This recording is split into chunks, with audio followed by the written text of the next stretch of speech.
ನಮಸ್ಕಾರ. ಮಾನವೀಯ ಸ್ನೇಹಿತರ ಒಕ್ಕೂಟ ಕೊಡಗು ಜಿಲ್ಲಾ ವಾರ್ತೆಗೆ ಸ್ವಾಗತ. ಓದುತ್ತಿರುವವರು ಬಶೀರ್ ಅಲಿ ಮಡಿಕೇರಿ.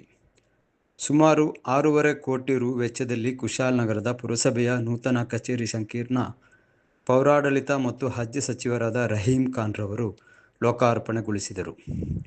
ಮಡಿಕೇರಿ ಶಾಸಕರಾದ ಡಾಕ್ಟರ್ ಮಂಥರ್ಗೌಡ, ಜಿಲ್ಲಾಧಿಕಾರಿ ವೆಂಕಟರಾಜ, ಪುರಸಭೆ ಅಧ್ಯಕ್ಷೆ ಜಯಲಕ್ಷ್ಮಿ ಉಪಸ್ಥಿತರಿದ್ದರು.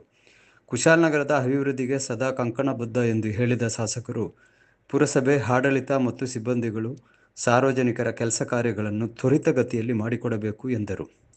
ಕುಶಾಲನಗರ ಇಂದಿರಾ ಕ್ಯಾಂಟೀನ್ನಲ್ಲಿ ಸುಮಾರು 500ಕ್ಕಿಂತಲೂ ಹೆಚ್ಚು ಊಟ ವಿತರಣೆಗೆ ಅವಕಾಶ ಕಲ್ಪಿಸುವಂತೆಯೂ ಹಾಗೂ ತಾಲೂಕು ಆಸ್ಪತ್ರೆಯಾಗಿ ಮೇಲ್ದರ್ಜೆಗೆ ಕುಶಾಲನಗರ ಆಸ್ಪತ್ರೆಯನ್ನು ಸೇರಿಸಲು ಸಚಿವರಲ್ಲಿ ಶಾಸಕರು ಮನವಿ ಮಾಡಿದರು. ಡಿಸೆಂಬರ್ ಒಳಗಡೆ ಕುಶಾಲನಗರದಲ್ಲಿ ಬಸ್ ಡಿಪೋ ಉದ್ಘಾಟನೆ ಮಾಡುವ ಭರವಸೆಯನ್ನು ಶಾಸಕರು ನೀಡಿದರು. ಅಕ್ರಮ ಗಣಿಗಾರಿಕೆ ಹಗರಣ ಪ್ರಕರಣದಲ್ಲಿ ಸಿಲುಕಿದ್ದ ಶಾಸಕ ಜನಾರ್ದನ ರೆಡ್ಡಿಗೆ ತೆಲಂಗಾಣ ಹೈಕೋರ್ಟ್ನಿಂದ ಷರತ್ತುಬದ್ಧ ಜಾಮೀನು ಮಂಜೂರಾಗಿದೆ. ಮಾನ್ಯ ಶಾಸಕರು ಹಾಗೂ ಮುಖ್ಯಮಂತ್ರಿಗಳ ಕಾನೂನು ಸಲಹೆಗಾರರಾದ ಅಜ್ಜಿಕುಟೀರ ಪೊನ್ನಣ್ಣನವರ ನೇತೃತ್ವದಲ್ಲಿ ಕಂದಾಯ ಸಚಿವ ಕೃಷ್ಣ ಬೈರೇಗೌಡ ಅವರನ್ನು ಭೇಟಿ ಮಾಡಿ ಸನ್ಮಾನಿಸಲಾಯಿತು. ಕೊಡವ ಸಮಾಜದ ಶೈಕ್ಷಣಿಕ ಹಾಗೂ ಸಾಂಸ್ಕೃತಿಕ ಬಳಕೆಗಾಗಿ ಸರ್ಕಾರ ನೀಡಿರುವ ಜಾಮೀನಿಗೆ ನಿಗದಿಪಡಿಸಿದ್ದ ದರವನ್ನು ಪರಿಷ್ಕರಿಸಿ ಅನುಕೂಲ ಮಾಡಿಕೊಟ್ಟಿದ್ದರು. ಈ ಸಂದರ್ಭ ಬೆಂಗಳೂರು ಕೊಡವ ಸಮಾಜದ ಅಧ್ಯಕ್ಷ ಕೆ.ಟಿ. ಪೆಮ್ಮಯ್ಯ, ಉಪಾಧ್ಯಕ್ಷರು ಪಿ.ಎಂ. ಕಮಲ, ಜಂಟಿ ಕಾರ್ಯದರ್ಶಿ ಮಹೇಶ್, ಜಂಟಿ ಖಜಾಂಚಿ ಪಿ.ಕೆ. ಗಣಪತಿ, ಪಾಂಡಂಡ ಬೋಪಣ್ಣ ಮತ್ತಿತರರು ಸಮಾಜದ ಪ್ರಮುಖರು ಉಪಸ್ಥಿತರಿದ್ದರು. ಆವಂದೂರು ಗ್ರಾಮ ದೇವರಾಗಿರುವ ಶ್ರೀ ಗೋಪಾಲಕೃಷ್ಣ ಮಂಟಪದ ಗರ್ಭಗುಡಿ ಮತ್ತು ತೀರ್ಥ ಮಂಟಪದ ಗರ್ಭ ವಿನ್ಯಾಸ ಧಾರ್ಮಿಕ ಕಾರ್ಯಕ್ರಮ ಶ್ರದ್ಧಾ ಭಕ್ತಿಯಿಂದ ಸಂಪನ್ನವಾಯಿತು. ಹನಿಮೂನಿಗೆ ಹೋಗಿದ್ದ ದಂಪತಿ ಸೇರಿ 9 ಮಂದಿ ಇದ್ದ ವಾಹನ ನದಿಗೆ ಉರುಳಿ ಎಲ್ಲರೂ ನಾಪತ್ತೆ ಆಗಿರುವ ಘಟನೆ ಸಿಕ್ಕಿಂನಲ್ಲಿ ನಡೆದಿದೆ. ಆದುದರಿಂದ ಮಳೆಗಾಲದಲ್ಲಿ ಪ್ರವಾಸಕ್ಕೆ ಹೊರಟವರು ಅತಿ ಎಚ್ಚರಿಕೆ ವಹಿಸಬೇಕಾಗುವುದು ಅನಿವಾರ್ಯ. ಇದೀಗ ಬಂದ ಸುದ್ದಿ.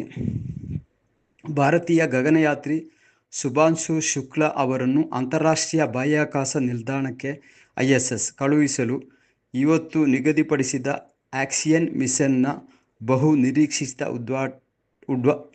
ಉಡಾವಣೆಯನ್ನು ತಾಂತ್ರಿಕ ಕಾರಣಗಳಿಂದಾಗಿ ಮತ್ತೊಮ್ಮೆ ಮುಂದೂಡಲಾಗಿದೆ ಎಂದು ಇಸ್ರೋ ಪ್ರಕಟಣೆ ತಿಳಿಸಿದೆ. ನೆಲಜಿ ಗ್ರಾಮದಲ್ಲಿ ಕಾಡಾನೆಗಳ ಹಿಂಡು ಪ್ರತ್ಯಕ್ಷವಾದ ಹಿನ್ನೆಲೆಯಲ್ಲಿ RRT ಸಿಬ್ಬಂದಿಗಳು ಸ್ಥಳಕ್ಕೆ ತೆರಳಿ ಸೂಕ್ತ ಕ್ರಮ ಕೈಗೊಂಡಿದ್ದಾರೆ. ನಾಲ್ಕುನಾಡು ವಿಭಾಗದ ನಾಪೋಕ್ಲುವಿನಲ್ಲಿ ಗ್ರಾಮ ಪಂಚಾಯಿತಿಯವರೇ ಕಾವೇರಿ ನದಿ ದಂಡೆಯಲ್ಲಿ ಕಸ ಹಾಕುವುದನ್ನು ತಪ್ಪಿಸಿ ಅರ್ಜಿ ಗ್ರಾಮದಲ್ಲಿ ಪೆರುಂಬಾಡಿಯಲ್ಲಿ ಮಾಡಿದಂತೆ ವೈಜ್ಞಾನಿಕ ಕಸ ವಿಲೇವಾರಿ ಘಟಕವೊಂದನ್ನು ಸ್ಥಾಪಿಸುವಂತೆ ಸಾರ್ವಜನಿಕರು ಮಾನ್ಯ ಶಾಸಕರು ಮತ್ತು ಮುಖ್ಯಮಂತ್ರಿಗಳ ಕಾನೂನು ಸಲಹೆಗಾರರಾದ ಅಜ್ಜಿಕುಟೀರ ಎಸ್. ಪೊನ್ನಣ್ಣನವರಲ್ಲಿ ಮನವಿ ಮಾಡಿದ್ದಾರೆ ಎಂದು ಪರವಂಡ ಮಿರ್ಷಾದ್ ರವರು ತಿಳಿಸಿದ್ದಾರೆ.